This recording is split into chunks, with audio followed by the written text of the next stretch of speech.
नमस्कार, আপনারা দেখছেন গ্লোব নিউজ ঝাড়খণ্ড, সঙ্গে রয়েছে আমি প্রজ্ঞা। নজর রাখছি আজকের খবরে। News Jharkhand sponsored by CTA aviation and hospitality management. राज्य के पेयजल एवं स्वच्छता मंत्री मिथिलेश ठाकुर आज जमशेदपुर दौरे पर पहुंचे। वहीं मंत्री ने गोविंदपुर बागबड़ा जलापूर्ति योजना का निरीक्षण किया। इस दौरान मंत्री ने योजना में कई त्रुटियां गिनाई। मंत्री ने बताया कि यह बेहद ही महत्वाकांक्षी योजना है, लेकिन संवेदक द्वारा परियोजना में लापरवाही बरती जा रही है। उन्होंने बताया कि परियोजना को लेकर स्थानीय विधायक ने विधानसभा में चर्चा भी की, साथ ही उन्हें पत्र लिखकर इसकी जांच किए जाने की मांग भी की थी। इसके अलावा स्थानीय लोगों ने भी योजना से संबंधित शिकायतें उन्हें ट्विटर के माध्यम से भी की। वहीं मंत्री ने संवेदक को दिसंबर महीने तक का अल्टीमेट दिया है, ताकि परियोजना से संबंधित सभी त्रुटियों को दूर कर लिया जाए।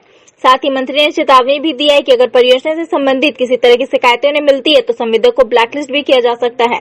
इधर युवा नगर कांग्रेस नेता परितोष सिंह ने बताया कि 237 करोड़ की परियोजना से 21 पंचायतों के 24,000 परिवार को पानी मिलना था, लेकिन यह परियोजना घोटाले और भ्रष्टाचार की भेंट चढ़ गया है। उन्होंने बताया कि इससे संबंधित शिकायतें मंत्री को की गई थी। वहीं उन्होंने पूर्व की भाजपा सरकार पर सीधा निशाना साधते हुए कहा है कि 3 की परियोजना को 1 साल एक्सटेंशन दिए जाने के बाद भी पूरा नहीं किया जा सका। उन्होंने पूरे परियोजना की जांच कराए जाने की मांग की है। देखिए, ये गोविंदपुर बागबड़ा जलापूर्ति योजना बहुत ही महत्वाकांक्षी योजना है और इसमें बहुत सारी शिकायतें माननीय विधायकों के द्वारा मिली थी और यहाँ के और भी बाकी दल के नेताओं के द्वारा भी बहुत सारी शिकायतें मुझे ट्विटर के माध्यम से भी, और माननीय विधायक मंगल जी ने विधानसभा में भी ये प्रश्न उठाया था, मुझे पत्र भी लिखा था। उसी के को मद्देनजर रखते हुए इस लॉकडाउन में भी लोगों को जल्द से जल्द शुद्ध पेयजल प्राप्त हो सके, आज मैं यहाँ दौरे पर आया हूँ। यहाँ पर एजेंसी की काफ़ी लापरवाही भी दिखी है। मैंने उन्हें चेतावनी दी है कि जो भी आपके द्वारा काम में कहीं भी लापरवाही है, जो भी सिविल वर्क में जहाँ जहाँ त्रुटियाँ पाई गई हैं, उनको तुरंत दुरुस्त करने का निर्देश दिया है मैंने। और दिसंबर तक इन्होंने कहा है कि जलापूर्ति योजना को हम संपूर्ण पूरा करके और हम कंप्लीशन का सर्टिफिकेट लेंगे। तो मैंने इन्हें दिसंबर तक का डेडलाइन दिया है कि दिसंबर में ये योजना को पूरी करके और जनता को समर्पित करने का काम करें। उसके बाद भी 5 साल का इनका मेंटेनेंस है, 5 साल इनको मेंटेन करना है एजेंसी को ही, ऐसा इनके एग्रीमेंट में ही ऐसा प्रावधान है। तो अभी मैंने कल से ही ने कहा है कि जहाँ जहाँ त्रुटियाँ पाई गई हैं उसको मरम्मती में लग जाएं और दिसंबर में हम आकर फिर से इसका निरीक्षण करेंगे और पूरी तरह से संतुष्ट अगर हम नहीं होते हैं इनके काम की प्रगति का, बीच में भी हम इनके अवलोकन करेंगे और पूरी तरह से संतुष्ट नहीं होते हैं तो इनको जो प्रक्रिया है इनको काली सूची में डालने का, इनको डिबार करने की वो प्रक्रिया भी की जाएगी और इनका जो सिक्योरिटी डिपॉजिट है उसको जब्त किया जाएगा। मंत्री बनने के बाद पहली बार राज्य के पेयजल एवं संसाधन मंत्री मिथिलेश ठाकुर जमशेदपुर पहुंचे। शहीद निर्मल महतो के भाई स्वर्गीय असीम महतो की पुण्यतिथि के इस मौके पर मंत्री मिथिलेश ठाकुर ने अपनी श्रद्धांजलि दी। इस दौरान घाटशिला विधायक रामदास सोरेन, ईचागढ़ विधायक सविता महतो सहित झारखंड मुक्ति मोर्चा के कई नेता मौजूद रहे। वैसे मंत्री चाईबासा से सीधा जमशेदपुर पहुंचे। कल मंत्री चाईबासा में थे, जहां क्वारंटाइन सेंटर के संदिग्धों से मिले थे, जहां से एक पॉजिटिव मरीज पाया गया था। वहीं मंत्री ने इस सवाल के जवाब पर साफ शब्दों में कहा कि मैं वहां गया था, लेकिन जिस जगह पर संक्रमित पाया गया मैं वहां नहीं गया था। मंत्री ने कहा कि इस दौरान मेरे साथ सिविल सर्जन, डॉक्टर एवं जिले के तमाम आला अधिकारी मौजूद थे। वहीं जमशेदपुर पहुंचने के संबंध में उन्होंने बताया कि पेयजल से संबंधित कई शिकायतें उन्हें मिल रही थी, इसको लेकर वे यहां पहुंचे हैं। संक्रमण के दौर में भी हमें जमशेदपुर का कार्यक्रम बनाना पड़ा क्योंकि बहुत सारी शिकायतें आ रही थी पेयजल से संबंधित। और आज जमशेदपुर मेरा आगमन मंत्री बनने के बाद पहली बार जमशेदपुर की पावन धरती पर, बलिदानियों की धरती पर मेरा पहला आगमन हुआ है। इसलिए सर्वप्रथम हमारा कर्तव्य था कि झारखंड के मसीहा, झारखंड आंदोलनकारी स्वर्गीय निर्मल महतो जी को श्रद्धांजलि अर्पित करना, और संयोग से आज उनके अनुज असीम महतो जी की भी पुण्यतिथि थी। तो आज मैं यहाँ शर्मा कल्याण में आया और हमारे स्वर्गीय हमारे गुरु रहे स्वर्गीय सुधीर महतो जी को भी श्रद्धांजलि अर्पित की। उसके बाद अभी यहाँ असीम महतो जी को श्रद्धांजलि अर्पित करने के बाद आगे हमारा जो सरकारी कार्यक्रम है उसके लिए अभी हम प्रस्थान करेंगे। सिमुम chamber of commerce and industry का एक प्रतिनिधिमंडल मंगलवार को जिला मुख्यालय पहुंचा, जहां उन्होंने जिले के उपायुक्त से मुलाकात कर अपनी समस्याओं की जानकारी दी। इस संबंध में जानकारी देते हुए चैम्बर अध्यक्ष अशोक भलोटिया ने बताया कि कारोबारियों को लॉकडाउन की वजह से काफी परेशानियों का सामना करना पड़ रहा है। उन्होंने बताया कि शहरी और अर्बन क्षेत्र के कारोबारियों में कुछ संशय की स्थिति थी, इसको लेकर उपायुक्त से मुलाकात किया गया। वहीं चैम्बर अध्यक्ष ने सरकार के लॉकडाउन के फैसले की सराहना के साथ लॉकडाउन 1 की तुलना में लॉकडाउन 4 की काफी रियायतें दी गई है। चैम्बर अध्यक्ष ने बताया कि चूंकि आदितपुर इंडस्ट्रियल एरिया में कई व्यवसायियों के उद्योग धंधे संचालित होते हैं, जिन्हें चेकनाकों पर आवागमन करने में परेशानियों का सामना करना पड़ता है। वहीं उन्होंने बताया कि उपायुक्त ने कंपनी के लेटर हेड पर लिख कर दिए जाने पर किसी तरह की रोक-टोक नहीं किए जाने का भरोसा दिए जाने की बात कही, लेकिन जिला प्रशासन ने कपड़ा कारोबारियों के लिए कोई रियायत देने की घोषणा नहीं की है। वैसे चैम्बर अध्यक्ष ने बताया कि उपायुक्त से मुलाकात के बाद उन्होंने कहा कि टाटा मोटर्स को खोलने संबंधी कोई आदेश जिला प्रशासन द्वारा नहीं दिया गया है। महोदय से सिमुम चैम्बर ऑफ कॉमर्स का जो डेलीगेशन आज आया था, जो सरकार ने जो मार्केट खोलने के बारे में जो रिलैक्सेशन दिया है, उस पर बहुत से लोगों को क्लैरिटी नहीं हो रही थी। और सबसे बड़ी बात ये हो रही थी कि उस पर जब बात करनी थी, साथ साथ बिष्टुपुर एरिया के जो लोग आदित्यपुर अपनी फैक्ट्री में जाते हैं या है, उनको पास की बड़ी समस्या हो रही है। ब्रिज के इस तरफ में उसको पुलिस द्वारा रोका जा रहा है और उसको दिक्कत काफ़ी आ रही है। पास ई पास भी निकलने में दिक्कत है। तो आज डीसी साहब ने बहुत क्लियर कर दिया कि जो वर्कर स्टाफ अगर वो बिष्टुपुर में रहता है और वो आदित्यपुर एरिया में काम करता है इंडस्ट्रियल बेल्ट में, तो उसके ऑनर अगर अपने लेटर पैड में, कंपनी के लेटर पैड में ये लिख करके सर्टिफाई कर देते हैं कि mister so and so is working in my factory, और अपना स्टैंप लगा कर सब कुछ सर्टिफाई, तो उसके बाद में कोई पास की आवश्यकता उनको नहीं होगी और ब्रिज पर उनको नहीं रोका जाएगा। एक सबसे बड़ी बात है। तो दूसरी जो बात है, जो हमारे दुकानदार भाई हैं जो परेशान हो रहे हैं, आज एक क्लैरिटी एकदम नहीं हो रही है कि भाई आपका शहरी क्षेत्र और ग्रामीण क्षेत्र, रूरल एंड अर्बन, ये जो है, तो रूरल क्षेत्र के अंदर में बहुत सी बंदिशें हैं, आज भी हैं।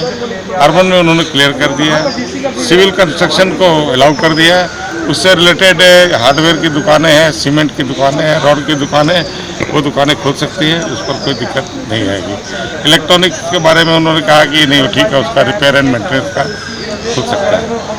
और कुछ बातें जो हम लोगों ने की है, मैं आपको जस्ट बता दूं शॉर्ट के अंदर में, मानगो से बिष्टुपुर आता है, मानगो ब्रिज के ऊपर में लोगों को जिस तरह से चेक किया जाता, पास के लिए हरासमेंट होती है, उसके लिए हमने बताया। तो उन्होंने कहा कि आपने ई पास की व्यवस्था है, पास लेकर के लोग चले, सुबह 7 बजे से लेकर 7 बजे तक कोई परेशानी, 7 बजे के बाद में डेफिनेटली वो मूव नहीं करे। और ख़ास करके उनका कहना यह था कि सरकार ने घोषणा की है, छूट दी है, लेकिन हम लोगों को ये देखना है कि किस तरह से हम लोग अपने आप को, इस शहर को कोरोना मुक्त करा सकते हैं। दुकानें जो गवर्नमेंट की गाइडलाइंस है उसके मुताबिक ही खुलेगी, स्पेशल कोई छूट उन्होंने नहीं दिया है। और हम लोग का मेन मुद्दा ये भी था कि टाटा मोटर वगैरह खुलने जा रही है कि नहीं खुले, क्योंकि आदित्यपुर की फैक्ट्रियाँ खुल भी जाती है तो उनका माल कहाँ जाएगा, तो उसके बारे में उनका अभी कोई क्लियर कट इंडिकेशन नहीं है। लेकिन जहाँ तक उम्मीद है कि अभी तक परमिशन उनको नहीं मिला है, अब आगे शाम तक कोई डेवलपमेंट होता है तो वहाँ से। पिछले 24 मार्च से लॉकडाउन का पालन कराने को लेकर ड्यूटी पर तैनात जवानों से भले इंसान को दिक्कत महसूस हो रही है, लेकिन इस पंछियों ने जवानों को अपना दोस्त मान रहे हैं। इसी अंदाज में जमशेदपुर के साक्षी गोल चक्कर पर मंगलवार को ऐसा ही एक नजारा देखने को मिला, जहां लॉकडाउन के दौरान ड्यूटी पर तैनात जवानों ने जब एक स्कूटी सवार से कागजात दिखाने को कहा तो वह व्यक्ति जवानों से उलझ पड़ा। वहीं सड़क पर एक व्यक्ति और महिला के साथ तमाशा करते नजर आए। उधर व्यक्ति बार बार पुलिस के जवानों से उलझता नजर आया। अंततः ड्यूटी पर तैनात पुलिसकर्मियों ने हार मान ली और उसे जाने दिया। उधर दूसरी ओर चेकपोस्ट पर तैनात एक होमगार्ड का जवान अजय कुमार ने लॉकडाउन के दौरान पंछियों को दाना देते नजर आए। उधर होमगार्ड के जवान द्वारा प्रत्येक दिन घर से चावल लेकर सड़क पर दर्जनों कबूतरों को खिलाते नजर आ रहे हैं। अजय कुमार होमगार्ड में करते हैं। अभी कहाँ है? अभी साक्षी गोल चक्कर में मेरी ड्यूटी पड़ी हुई है। हाँ जी। तो ये जो कबूतर को दाना दे रहे हैं, क्या उद्देश्य है, क्या कहना चाहेंगे? देखिए, लॉकडाउन के दौरान जो है इन पक्षियों को और जानवरों को खाना नहीं उपलब्ध हो पाता है। मेरा इच्छा था कि ठीक है, इनके लिए भी मैं कुछ करूं। रोज़ मैं घर से चावल लेके आता हूं और इन पक्षियों को देता हूं। जब जैसा ड्यूटी है। हाँ जी। जब जैसा ड्यूटी पड़ता है मैं चावल लेके आता हूँ और इन पक्षियों को इनके भोजन के लिए देता हूँ। वैश्विक महामारी कोरोना वायरस के संक्रमण को लेकर देश में 24 मार्च से ही लॉकडाउन जारी है। हालांकि लॉकडाउन 1 की तुलना में लॉकडाउन 4 में काफी रियायतें दी गई है, लेकिन मोटर पार्ट्स की दुकानों को खोलने का आदेश अभी तक नहीं दिया गया है। इधर लगातार जारी लॉकडाउन की वजह से ऑटो पार्ट्स के दुकानदारों की स्थिति चरमरा गई है। इन सबको देखते हुए जमशेदपुर मोटर पार्ट्स एसोसिएशन का एक प्रतिनिधिमंडल जिले के उपायुक्त से मिलकर अपने मांगों को रखा। इन्होंने बताया कि लॉकडाउन 4 में काफी रियायतें दी गई है, लेकिन छोटी बड़ी गाड़ियों को भी चलाने का आदेश जारी किया गया है। ऐसे में जब गाड़ियां सड़कों पर चलेगी तो वह खराब भी होंगी। अगर मोटर पार्ट्स की दुकान नहीं खुलेगी तो गाड़ियां कैसे चलेगी। वैसे जिले के उपायुक्त ने इन्हें सरकार से आदेश आने तक इंतजार करने की बात कही। हम लोग आज डीसी साहब से मिलने गए थे और उनके अपना जो समस्या है हमारी मोटर पार्ट एसोसिएशन का, उस बारे में हम लोग उनसे चर्चा किए और उनको उस बारे में ज्ञापन दिए और उनको बोले चूँकि सरकार राज्य सरकार की तरफ से परिवहन को छूट दिया गया है, टूर एंड ट्रेवल्स वाले को छूट दिया गया है जैसे कि एसएसएल सर्विस में है, उसी प्रकार जब गाड़ी चलेगी रोड में तमाम गाड़ियाँ जो चल रही हैं उनका जो मेंटेनेंस होता है या ख़राब होता है तो उसका भी एक व्यवस्था होता है कि मोटर पार्ट दुकान का तो उन लोगों को सामान जाता है। तो इसी कड़ी में हम लोग उनको ज्ञापन देके ये समझाने की कोशिश की कि हम लोग भी एसएसएल सर्विस में ही हैं और हम लोग को भी इस प्रकार से छूट दिया जाए ताकि हम लोग भी अपना एक सोशल डिस्टेंस मेंटेन करके दुकानदारी भी कर सके और अपना परिवार का जीवन यापन भी कर सके। और चूँकि हम लोग एसएसएल सर्विस में से ही जुड़े हुए हैं तो इस प्रकार राज्य सरकार के थ्रू हम लोग सेवा किया जाए हम लोग को। तो डीसी साहब थोड़ा अब ज्ञापन ले लिए हैं, ज्ञापन बोले कि आगे सरकार से हम बात करेंगे और अभी कुछ डिसीजन बोले कि 1 दिन में क्लियर नहीं है, 1-2 दिन में हम लोग को क्लियर करके अपना डिसीजन देंगे। लॉकडाउन 4 शुरू होते ही मजदूरों का धैर्य जवाब दे रहा है। उड़ीसा के बड़बिल में कमांडो स्टील प्लांट में कार्य कर रहे हैं मुसाबनी प्रखंड के मजदूर पैदल ही अपने घर की ओर निकल पड़े। मजदूरों का कहना है कि वाहन द्वारा जरूरत से ज्यादा पैसे की मांग की जा रही है जो देने में असमर्थ है, इसलिए पैदल ही चल पड़े हैं। उनका कहना है कि बैठ कर हम लोग कितने दिन खाएंगे, अपना पैसा भी खत्म होने को है, इसलिए हम सब पैदल ही अपने घर की ओर निकल पड़े हैं। वही सरकार द्वारा निर्देश जारी करते हुए कहा गया है कि पैदल यात्रा मजदूर को नहीं करने दिया जाएगा, हर हाल में उनके स्थानों तक पहुंचाने की व्यवस्था की जाए। मजदूर का पैदल यात्रा रुकने का नाम ही नहीं ले रहा है। खाली वो जो वायरस कोरोना के चक्कर में है ना दिक्कत हो गया, तो काम भी तो बंद था ना, 25 दिन बैठे बैठे। कहाँ काम करने की है सर? कहाँ से आ रहे? कैड़ा बड़वीर। कौन प्लांट में काम कर रहा था? Commando steel plant.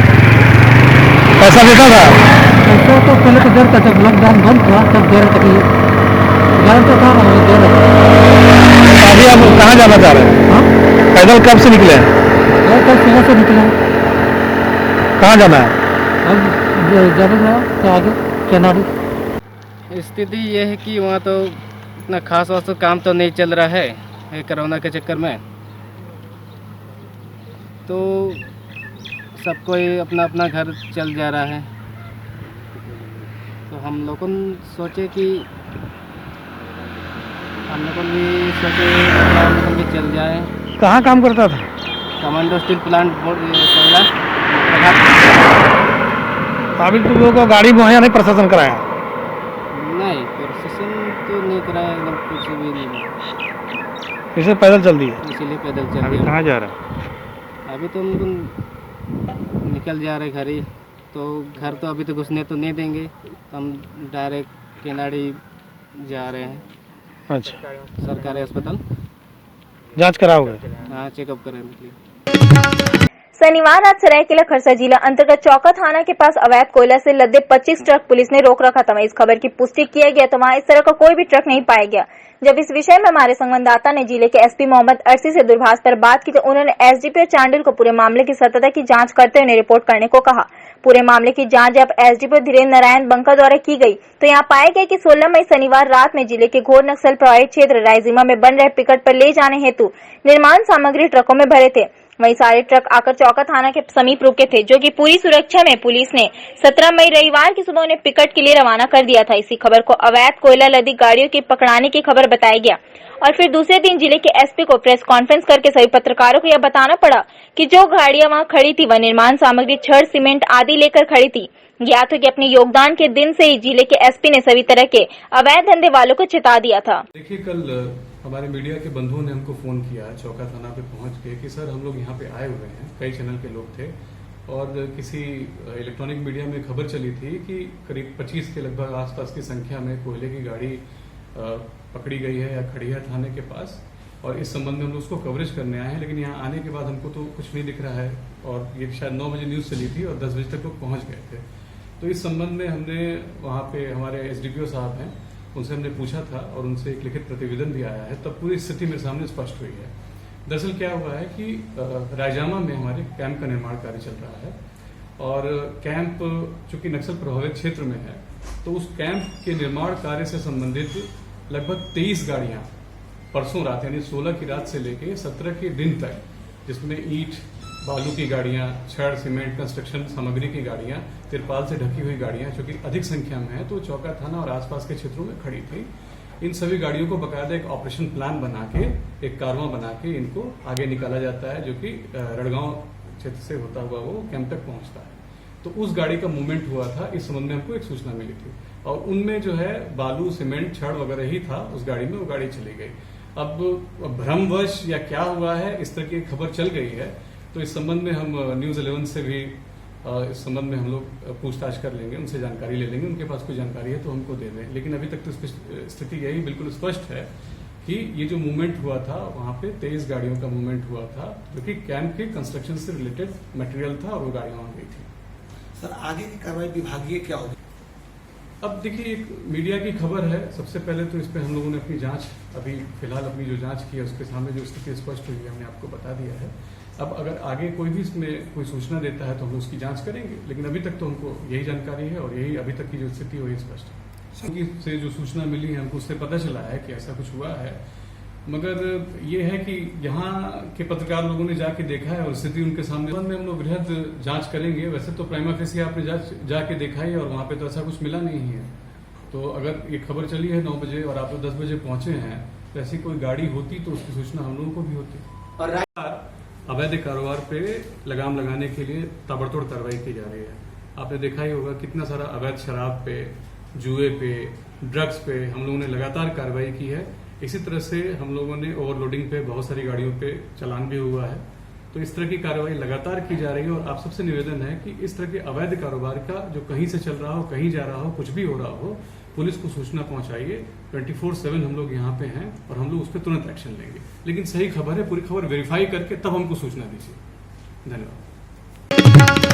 Park market Hirapur में मंगलवार को दुकानदारों ने हंगामा किया। दुकानदारों को कहना है कि जब लॉकडाउन में कई प्रकार की दुकानों को खोलने का आदेश जारी कर दिया गया है, तो ऐसे में कपड़ा, जूता, मिक्सर जैसी दुकानों को बंद क्यों रखा जा रहा है। हालांकि दुकानदार लोग यह भी कह रहे हैं कि दुकानों के अंदर की स्थिति इतनी बदतर हो गई है कि उसकी भरपाई अब कौन करेगा। मालूम हो कि पिछले लगभग 2 महीने से लॉकडाउन होने की वजह से सभी दुकान बंद थे, जिसकी वजह से दुकान के भीतर रखे हुए माल क्षतिग्रस्त हो गए हैं। ऐसे में दुकानदार की आर्थिक स्थिति बहुत ही बदतर हो चुकी है। हालांकि दुकानदारों का कहना है कि जिला चैम्बर का जैसा निर्देश होगा वह हम लोग मानेंगे। समस्या अभी आ रही है, बहुत समस्या, बहुत सारा सामान एक्सपायर हो रहा है। दिवालिया होने के कगार पर हम लोग हैं। किस चीज़ की दुकान है आपकी? हमारा मिक्सचर का दुकान है। अच्छा। करीबन मैंने बिजनेस कोर्स से करीबन 2-3 लाख रुपया का तो बर्बाद हो गया, जिसमें गंद आ गया है। तो आगे क्या मांग कर रहे हैं? मांग कर रहे हैं कि हम लोग को जल्दी से जल्द खोलने का। क्या ये शराब की दुकान है, शराब की दुकान कोई जरूरी चीज़ है? जो जरूरी चीज़ जो जरूरत का चीज़ है वो खुल नहीं रहा। शराब की दुकान खुल रहा है, पंखा से कितना आदमी का भला होने वाला है। राशन की दुकान खुल रहा है, ठीक है, राशन का दुकान, दवा का दुकान, ये सब ठीक है, फल सब्जी वो ठीक है। ये पंखा का जब दुकान खुल सकता है, मिक्सचर का दुकान क्यों नहीं खुल सकता है? गारमेंट क्यों नहीं खुल सकता है? आदमी के पास गंजी 2 महीना हो गया, गंजी का किसी का गंजी खत्म फट गया, किसी का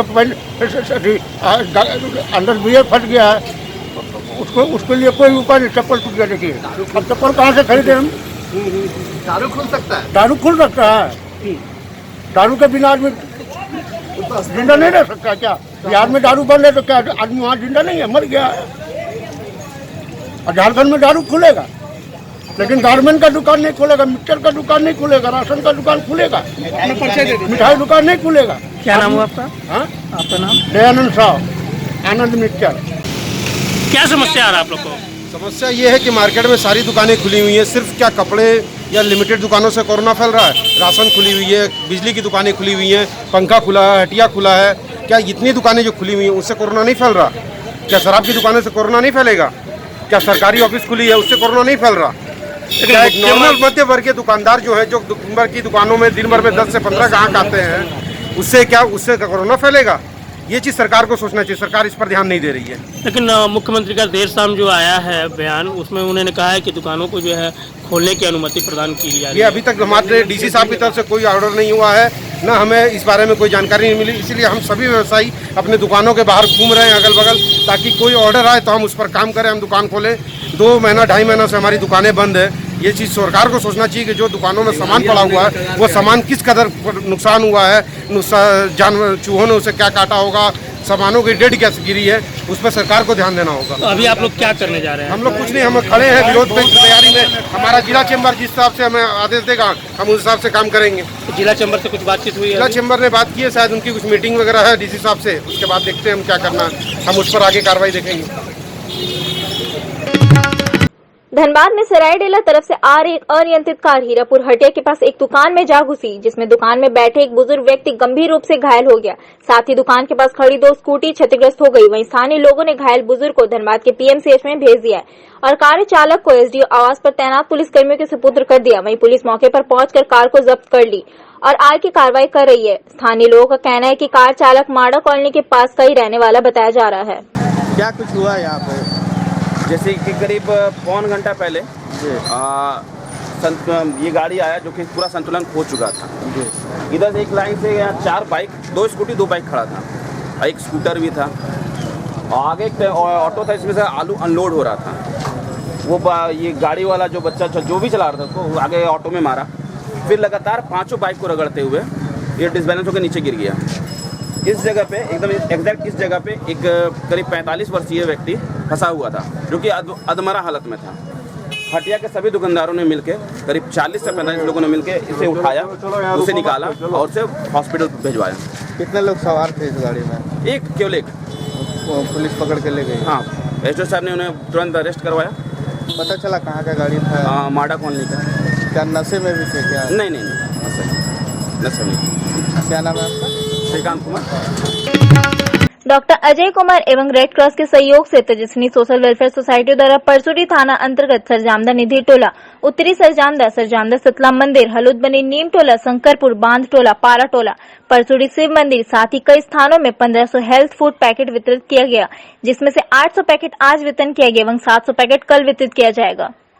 अजय कुमार और रेड क्रॉस के सहयोग से तेजस्विनी सोशल वेलफेयर ट्रस्ट द्वारा परसुडी थाना अंतर्गत हम लोग सरजामदा, पारा टोला, नामा टोला, झारखंड नगर, बहागर, विद्यासागर पल्ली, इस सब एरिया में हम लोग इस बेबी फूड का वितरण हम लोग इसलिए कर रहे हैं, जो बच्चे में अभी जो कोरोना वायरस से लड़ने के लिए बच्चों में इम्यूनिटी पावर बढ़े, इसीलिए हम लोग डॉक्टर अजय कुमार सर और रेड क्रॉस के माध्यम से इसको तेजस्विनी द्वारा हम लोग वितरण कर रहे हैं। वैश्विक महामारी कोरोना संक्रमण काल में प्रवासी मजदूरों की मजबूरी सड़कों पर प्रतिदिन देखने को मिल रहा है। अंबाला पंजाब से धनबाद पहुंचे मजदूर कयूम अंसारी की, जो पिछले लगभग 6 वर्षों से अंबाला में ठाकर प्लास्टिक का दाना बनाने वाली फैक्ट्री में काम करता था।